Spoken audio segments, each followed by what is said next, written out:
안녕하세요.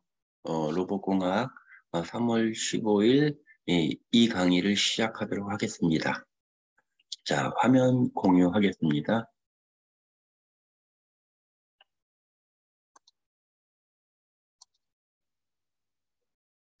예, 지난 1강의에 이어서 이제 산업용 로봇의 정의 분류 누계 용도에 대해서 설명하도록 하겠습니다. 여기서 가장 이제 핵심이 되는 거는 이제 뭐냐 하면 산업용 로봇의 정의가 일단 개념이 도입이 됩니다. 이거는 이제 뭐냐면 최소한 이 산업 로봇에 대한 구성 요소인데요. 첫 번째가 이 로봇 본체가 당연히 있어야 되고요. 그다음에 로봇 본체를 컨트롤할 수 있는 제어기, 컨트롤러가 있고요. 그다음에 이제 실질적으로 프로그래밍이 필요로 하는데요. 옆에 이렇게 생긴 프로그래밍 펜던트라고 합니다. 이렇게 이제 구성해 주는데요. 이 부분을 이제 그 풀어본다면 로봇 본체 및 저장 장치가 있고, 저장 장치는 컨트롤러죠. 있고, 기억 장치의 정보에 따라 본체의 신축, 밴딩, 상하 이동, 좌우 이동, 선의 동작, 이런 복합 동작을 자동으로 할 수 있는 기계일 것입니다. 이게 이제 산업용 로봇의 정의입니다. 이제 여러분들이 이제 1학기 동안에 이 부분들을 이제 접하게 되는데요. 여기에 이제 이 부분 녹화 강의다 보니까 실적으로 로봇을 볼 수가 없기 때문에 먼저 번에도 말씀을 드렸지만은 3D 오프라인 시스템 소프트웨어가 있습니다. 잠깐 여기다 보여드린다면, 이런 부분이 되겠습니다. 이런 부분이 되겠습니다. 여기에 이제 로봇 본체가 있고요. 그 다음에 이렇게 컨트롤러가 있고, 그 옆에 이렇게 로봇 프로그래밍 펜던트인데요. 요게 이제 시스템상에서는 이렇게 표현이 됩니다. 이게 이제 프로그래밍 펜던트의 그 액정 화면인데요. 이 프로그래밍 펜던트 여기 하얗게 표시되어 있는 부분들이 이제 요게 되겠고요. 두 번째 이제 요 밑에 이렇게 점들이 많이 보여 있는 것들이 있는데 이게 키패드라고 합니다. 이 키패드는 이제 어떤 형태로 구성이 되냐면 이렇게 구성이 됩니다. 그래서 이제 요걸 가지고 이제 로봇의 티칭을 하거나 프로그래밍을 이제 하게 되는 거죠. 이 부분들을 누가 하냐면 여러분들이 이제 2학기 때는 만질 거예요. 만질 거예요. 그래서 이제 여기서 이제 로봇의 분류라고 하면 로봇, 매니플레이터 본체, 그 다음에 프로그램 펜던트, 그 다음에 컨트롤러 이렇게 구성이 되겠습니다. 그 다음에 이제 넘어간다면 여기서 이제 로봇의 일반 분류인데요. 원격 조정 로봇, 시퀀스 로봇, 플레이백 로봇, 스튜디오 로봇, 지능 로봇 등이 있는데요. 이 중에서 우리가 실적으로 하는 건 뭐냐? 플레이백 로봇입니다. 플레이백 로봇. 자, 사람이 로봇을 이동시키는 것에 의해 순서, 조건, 위치, 기타 정보를 교시하고, 즉 프로그래밍하고 그 정보에 따라 작업을 수행하는 로봇이 되겠습니다. 네, 이렇게 뭐 만화처럼 이렇게 그려본 게 좀 있는데요. 실질적으로 우리 플레이백 로봇은 이해가 되겠죠. 여기에 사람이 있고 컨트롤러가 있고 매니플레이터가 있고 이렇게. 그다음에 이제 실질적으로 이 로봇에 출하는 이 36만 한 50만 대 정도 지금 그 전 세계에 깔려 있지요. 그다음에 여기서 이제 용도에 대한 분류인데요. 여러분들이 가장 이제 중점적으로 이제 해야 할 부분들이 뭐냐면 아크 용접, 그다음에 스포트 용접, 뒤에 나오지만은 핸들링 로봇, 그다음에 협동 로봇, 그다음에 크린 로봇, 도장 로봇 이렇게 이제 크게 구분이 되는데요. 여러분들이 이제 해야 할 부분들은 뭐냐면 배워야 할 부분들이 아크 용접, 스포트 용접, 그다음에 핸딩 로봇입니다. 실질적으로 이 세 개만 하게 되면 나머지 이제 로봇들은 이제 자연스럽게 이제 알게 되는 부분도 있습니다. 이 아크 용접에 대해서는 좀 더 이제 서서히 구체적으로 디테일하게 이제 들어가는데요. 이렇게 본체가 이렇게 있고, 그 다음에 아크를 하기 위해서는 용접기가 있어야 되겠죠. 용접기 이렇게 있게 되고요. 스포 용접 같은 경우는 이제 스포 대형 로봇가 이제 준비가 되게 되고요. 그다음에 여기에 이렇게 여러분들 회사에서도 아마 아크 용접을 수동으로 한다든지 또 스포 용접을 수동건을 가지고 스포 용접을 한다든지 하는 여러분들 회사들이 있을 겁니다. 여기에는 그림상을 요게 이제 건이 되겠습니다. 스포건. 실질적으로 수동건 같은 경우는 이제 에어건인데 보통 이제 작업자들이 에어건을 가지고 수동 용접을 하는데 그 부분을 로봇에 치부를 해서 로봇이 스팟 용접을 하는 그런 부분들이 되겠습니다. 이 핸들링 분야는 워낙 이제 광범위해가지고요. 실질적으로 로봇도 중요하지만 로봇의 그립바, 핸드 이런 부분들이 워낙 다양하게 있기 때문에 그런 부분들의 어떤 캐리어에 있는 사람들이 이제 글을 보고 그립바를 설계하고 하는 부분들이 있죠. 근데 이제 그 부분이 이제 크지만은 실제 로봇을 모르면 또 암만 그립바를 잘 만든다고 하더라도 로봇을 모르면 어떻게 적용하고 응용하는 부분들이 좀 부족할 수가 있기 때문에 로봇을 배워야 한다는 얘기죠. 그래서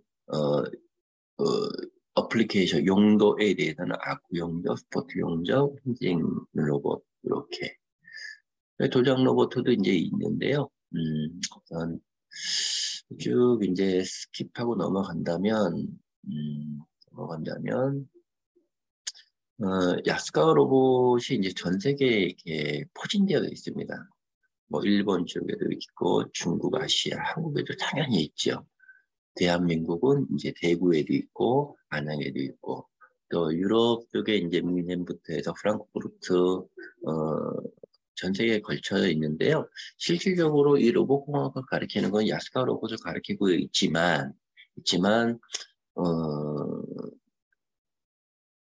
세계 로봇 메이커들이 저번 시간에도 말씀을 드렸지만 한국에도 현대 중공 로봇가 있죠. 그다음에 야스카 로봇이 있죠. 가와스키 로봇이 있죠. 그다음 화랑 로봇이 있죠. 그다음에 마스시다, 다이헨, 가와사키 로봇 상당히 많습니다. 근데 그게 이제 유럽 쪽으로 간다면 ABB 로봇, 이제 한국에는 ABB 코리아가 있죠. 그다음에 쿠카 로봇, 쿠카 코리아도 한국에 있고, 그다음에 IGM 로봇, 그런 부분들이 이 산업용 로봇에 있어서 주요 역할을 이제 하고 있습니다. 근데 거기에 이제 각 전 세계 로봇들이 이제 장단점이 이제 있고요. 여기에 이제 야스카 로봇이 전 세계에 포진되어 있듯이 다른 메이커들도 이렇게 글로벌화 되어 있습니다. 그래서 이제 뭐 야스카 로봇을 중심으로 제가 강의는 하고 있지만 전 세계 로봇들도 다 비슷한 형태를 하고 있다라는 것을 말씀드리고 싶습니다. 자, 여기서 이제 로봇 본체 쪽으로 이제 구체적으로 들어가는데요. 소제목에 나와 있지만 외형도 카다라고 보는 방법입니다. 방금 말씀드렸지만 야스카 로봇도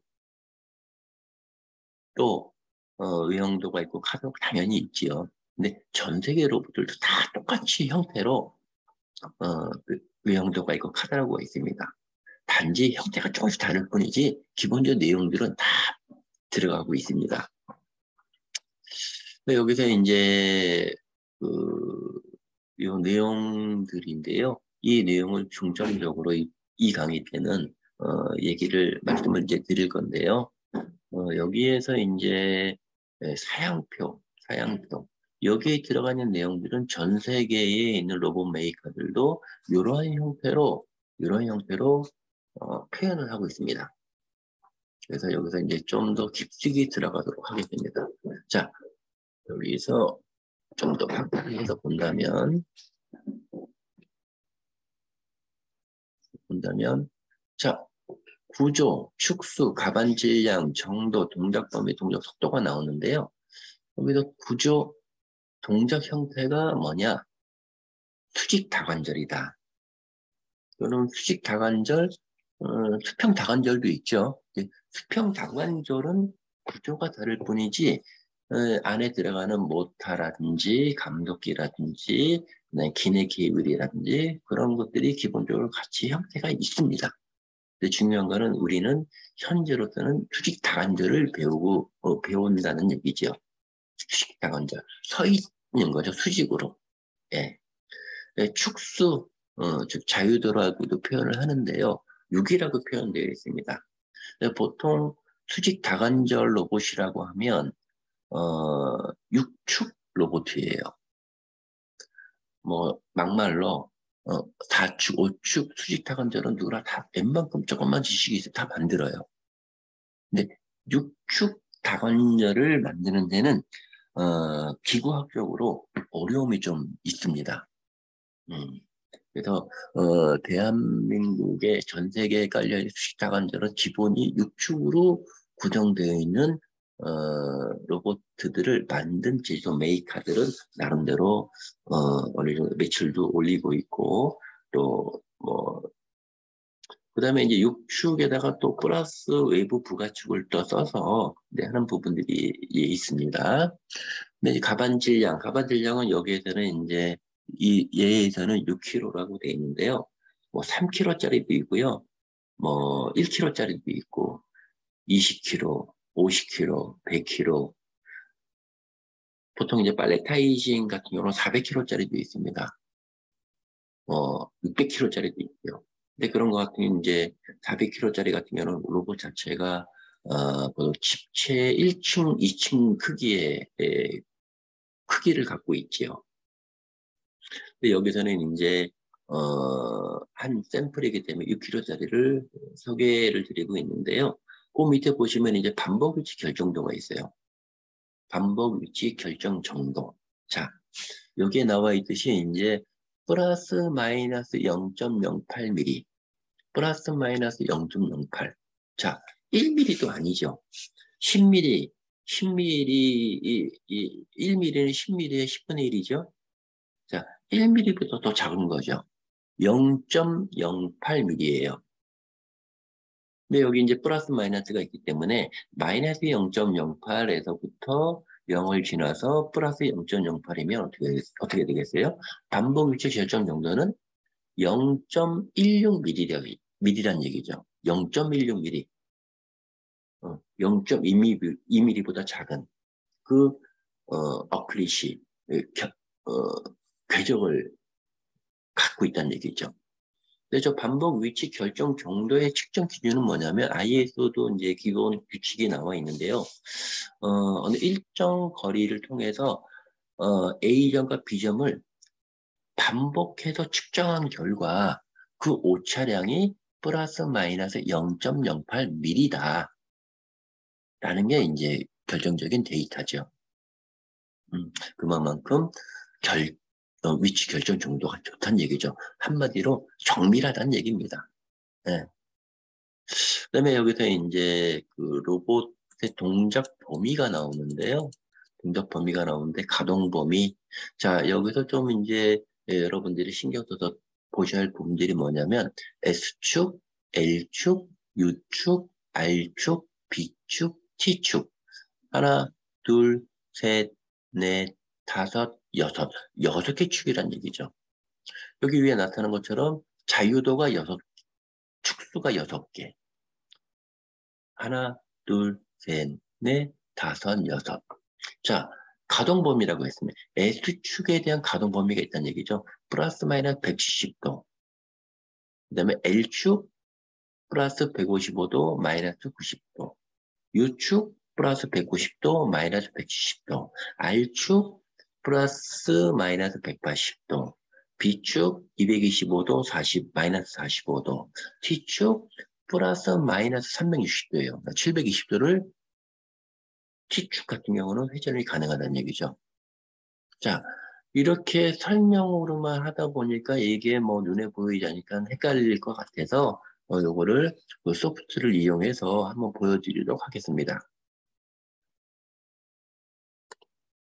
자, 여기서 좀 보여드린다면 자, SLU RBT라고 그랬죠? 자, 여기에 키패드에 S 소문자입니다. 대문자 X가 아니고 소문자 S입니다. 여기 소문자 L이고요. S, L, U, R, B, T가 되겠습니다. 즉, 정회전, 역회전이 있기 때문에 플러스, 마이너스가 있는 거죠. 플러스, 마이너스. 자, 여기서도 보면 플러스, 마이너스가 있죠. 그죠? 플러스, 마이너스. 그거와 마찬가지로 이 부분들을 컨트롤하기 위해서는 요 축들이 있습니다. 자, 여기서 한번 S축이 플러스 마이너스 170도라고 하는데요. 한번 S축이 어딘지 여러분들 눈으로 한번 보도록 하겠습니다. 자, 이렇게 로봇입니다. S축 움직여 보겠습니다. S축.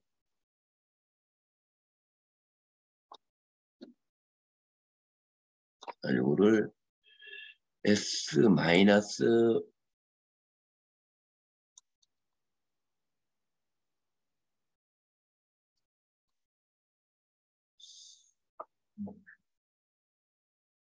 이거를 위에서 보도록 할게요. 어떻게 되는지. 자, 위에서 본다면 이렇게 되죠. 다시 한번 넣으면 자, S 플러스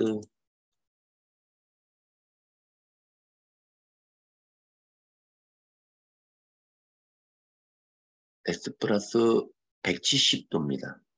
90도, 100도, 180도 가기 전까지겠죠?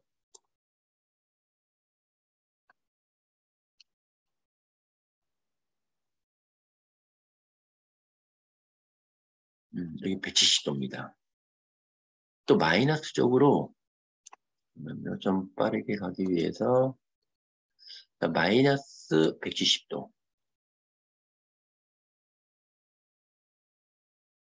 마이너스 170도.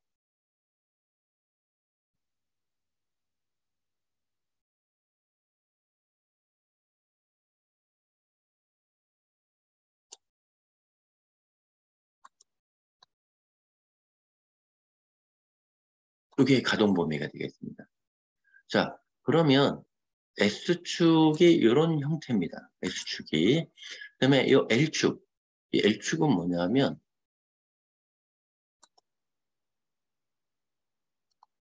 L축. L축은 뭐냐면 그 전에 S축. S축에 보면 어, 구동부가 이제 보여지는데요.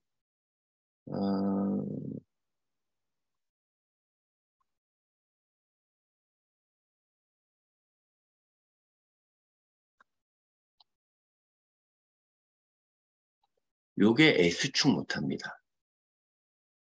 그 밑에는 감속기가 있을 거고요. 그 다음에 S, L축 못합니다. U축 못합니다. 그래서 요거를 회전시킴으로 해서 이 전체가 선회축을 해서 S축 가동 범위가 나타나는 거고요. 그다음에 L축 같은 경우는 어느 부분이냐면 이 부분으로 본다면 요 반대편에 모터가 있겠죠? L 플러스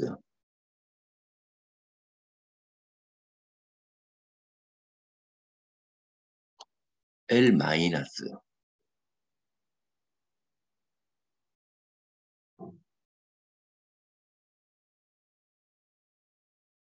마찬가지로 U 플러스 U 마이너스. R축은 뭐냐? R축은 요 암의 회전입니다. R 플러스 R 마이너스. B축은 뭐냐? B 플러스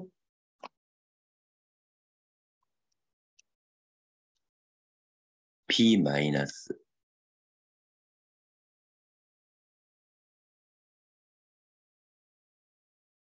이게 가동범위예요. 그 다음에 T축. T 플러스 360도 마이너스 360도죠. 합해서 760도를 볼 수 있습니다. 자, 이게 6축에 있어서의 각 축의 가동범위입니다.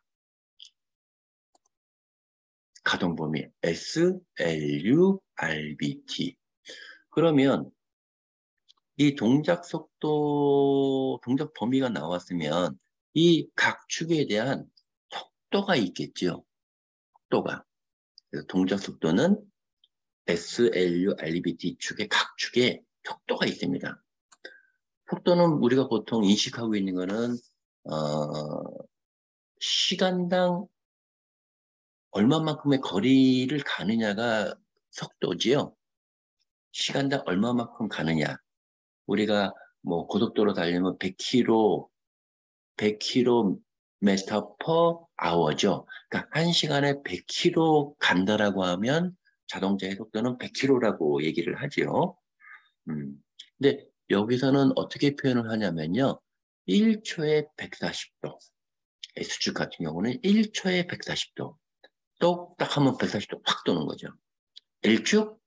그러니까 소프트웨어에서 보셨지만, 소프트웨어 보셨지만은, 그 가동 범위의 최대 속도가 L축 같은 경우는 1초에 160도, U축은 1초에 170도, R축은 1초에 335도, B축은 1초에 335도, T축은 500도입니다. 그러니까 눈 깜짝할 때에 도는 거죠. 요게 이제 기본적으로 스펙선인데요. 사양선인데요. 사양선인데 이런 부분에 있어서 전 세계 로봇들은 이런 형태의 사양선을 다 가지고 있습니다. 뭐 여러분들이 로봇을 도입할 때 한 메이커에 있는 만 가지고는 좀 문제가 좀 있죠. 각 로봇마다 장단점이 있기 때문에 여러 군데의 로봇 메이커의 스펙서, 사양서를 보고서 이 로봇은 속도가 좀 느리네. 근데 이 로봇은 가동 범위가 더 넓네. 뭐 여러 가지 데이터를 비교 분석을 해서 해야 되는데 이러한 사용서를 안 보고서는 볼 수가 없는 거죠. 그래서 이 강의는 일단 여기까지 하고요. 3강의 때 계속 이어서 나가도록 하겠습니다. 일단 여기까지입니다.